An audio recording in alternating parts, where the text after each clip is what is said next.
Hi, this is PSAudio, and this is a little bit of follow-up on the PSAudio DAC.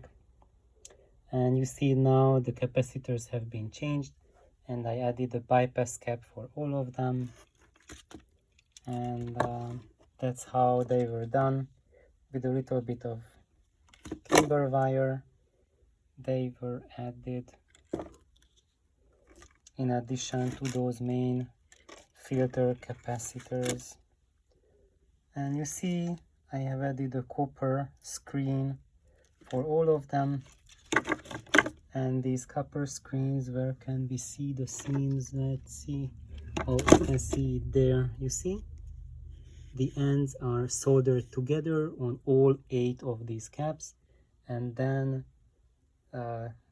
they are, where can you see? So you see all of these screens are grounded. So all of the tabs are grounding. So this is something that is very easy to do on every circuit board. So if you have a DAC, or you have an amp, or your preamp, mainly for solid state gear, this is something absolutely essential to do, because part of the bad rap that solid state stuff get, why they sound so jittery, why they sound so digital or screechy, or lack a decent mid-range, that's because these big electrolytic capacitors and also the ICs are very sensitive to electromagnetic fields. So these guys, they radiate tremendous amount of electromagnetic fields around them, and each time those fields are pulsing, these small ICs are really sensitive to that. And if you add an extra copper screen and you ground it, then a lot of that junk, it's kind of like a radio broadcast, you are quieting that down. And most people are just surprised that how effective this is. And this is one tweak that you can do on all your devices. That is a relatively safe tweak if you know what to do and you are not shorting out any other leads or any other thing. You just make sure that you are not shorting out anything. Just ground your stuff, and then you are ready for a new experience. And of course, you might be wondering, why am I doing this video about this tweak, about working on this PSAudio DAC? Because so far my channel was giving you all the impression that I'm really looking towards a very high sound quality. And my amplifiers that I have shown, my loudspeakers, and I'm under them, I mean my big loudspeakers, the Altec ones, they are quite possibly of the highest sound quality that you can get. And that's also where my DIY power cords, interconnects and cables fall. I would say at the best experience, or I would say a very high level of experience. But this little PSAudio DAC, the DL3 Digital Link 3, this is a 15-year-old DAC, and even at that time it was a good and decent one, but it didn't have the original version. It didn't have any high quality parts. It didn't have a high quality DAC chip, just a Texas Instrument PCM 1798, which is not renowned for anything special. And this DAC is a really decent DAC, but it's not really something that would I would say compete, let's say, with a level 5 audio note or like a top MSB DAC or anything like that.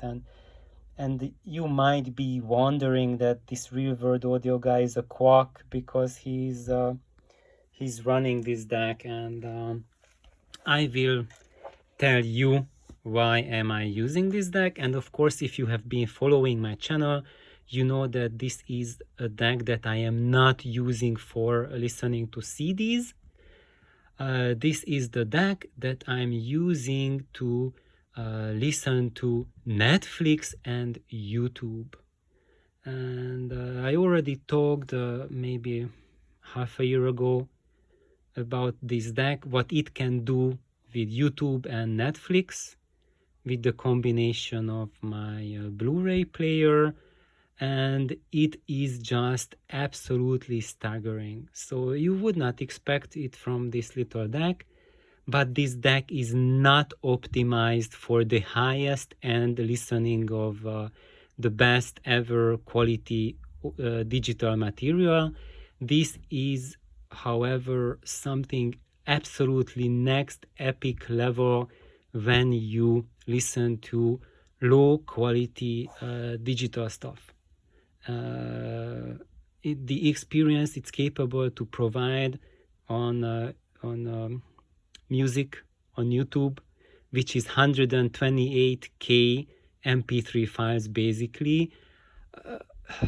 I never ever would have expected even a couple years ago that such a thing is possible, and so I will continue up on that. So right now you can see what I'm doing, and I'm not doing these mods to make this the world's most capable player, or I mean DAC, to beat the MSB DACs or like an audio note level 15 DAC or something like that. But this is a DAC so that I can listen to YouTube and Netflix, and this does an amazing, unbelievable experience with that. And basically right now what I'm doing, I don't want to do anything major like changing the DAC chip or changing the clock or touching anything like that, because when you do that, yes, it becomes a much higher grade player, and for general audio listening for your CDs it will perform better, but that will also take it out from this zone where it is right now. And probably it will be better to listen to CDs, but I would wager that I would lose the ability to play YouTube and Netflix files with that much enjoyment that I have now. So this is now in the Goldilocks zone, in the magic zone, that it works wonders on that. And when you add this type of modifications on it, so just you add like a copper screen, you add quartz crystals, so all of these are to bring down the electromagnetic interference from the player. This is going to take away these interferences and make it more enjoyable without changing its voicing, and that's what I'm going for. And also these small bypass caps, these LNAs, are also not going to alter the voicing significantly. And I'm going to talk about that later on, why I chose these capacitors and what is my experience with the Nichicon range of caps and other capacitors. And for now, thank you for listening, and we'll continue. Please like, subscribe, have fun. Bye bye.